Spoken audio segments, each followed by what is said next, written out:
Retail sales in the U.S. were more or less flat last month, defying economists' expectations that they would decline.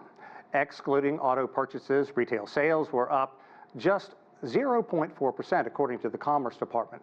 Online retailers and building supply stores did sell more, while there was a fall of about 3% at the gas pump as gasoline prices eased. In what is sure to be a further boost to online retail, Amazon Prime Day happens this week. Okay, to delve into all things Amazon Prime Day related, we have with us today Ari Lightman. Ari is a professor of digital media and marketing at Carnegie Mellon University's Heinz College of Information Systems and Public Policy.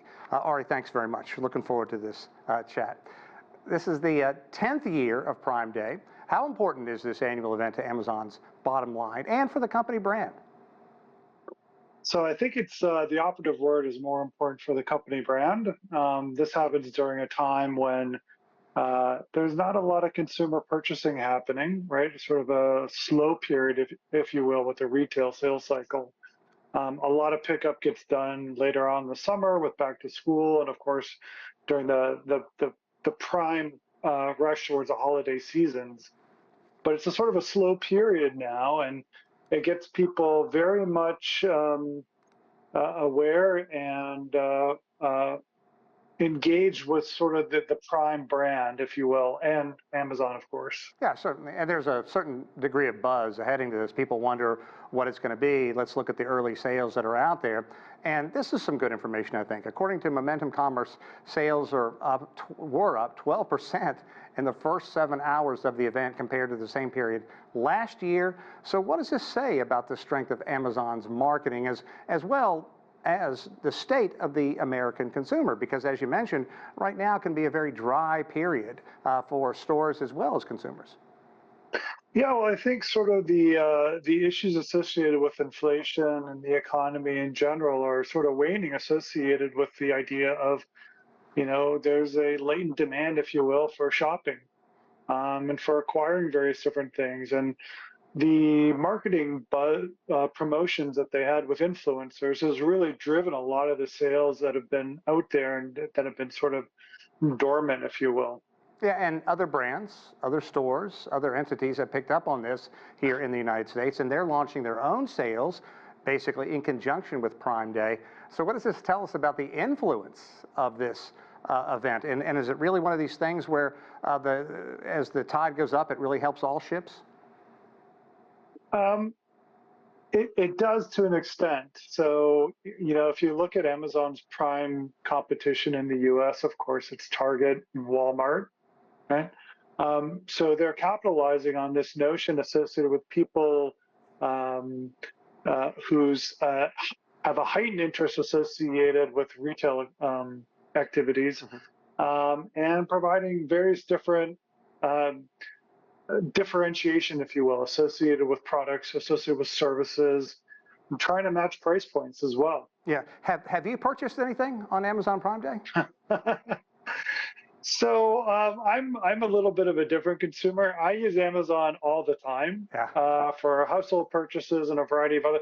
If something is of need, then I will go to Amazon, price it out, potentially purchase it through my Amazon Prime membership, but I don't wait around for a Prime Day in order to purchase something. Interesting. Okay, so how does Amazon's Prime Day compare with sales and popularity, say, in other nations? Because, you know, China has Singles Day, which was launched by the Chinese e-commerce retailer JD.com, and that has taken off in a huge fashion.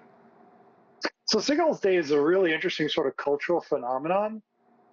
Whereas the entire sort of country is taking it over, whereas Prime is really sort of, or the Prime Days, if you will, is really relegated to sort of one marketplace, right, Amazon.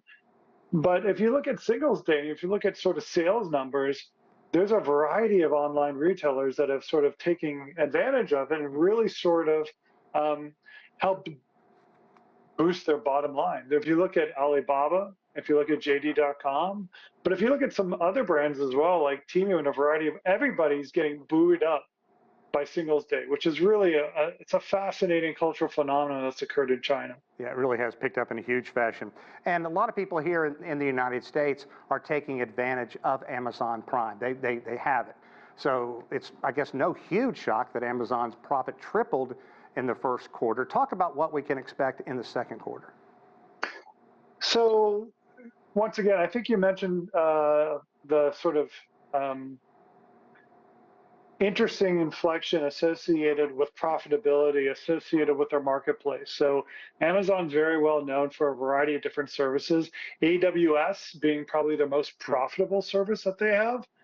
But the marketplace is not done as well as AWS, but it brings in a tremendous amount of revenue. So with a variety of different types of services that Amazon's putting into place associated with making things more expeditious, more efficient, profitability is largely gained quite a bit within their marketplace, which is really fascinating. I think what we're going to see is greater levels of innovation and diversification within Amazon. So, they tried a mechanism of going after healthcare.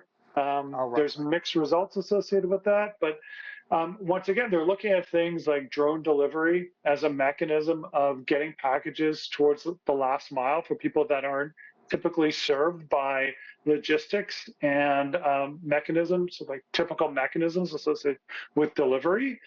But I think Amazon's got a really interesting eye towards China in terms of that market space and what's happening there, and providing a vehicle for Chinese retailers to get products to a variety of people worldwide. Great stuff. Ari Lightman, we certainly appreciate your insight, and go peruse the web. Maybe you'll find something you like there on Amazon Prime on this day. Thanks again. Thanks.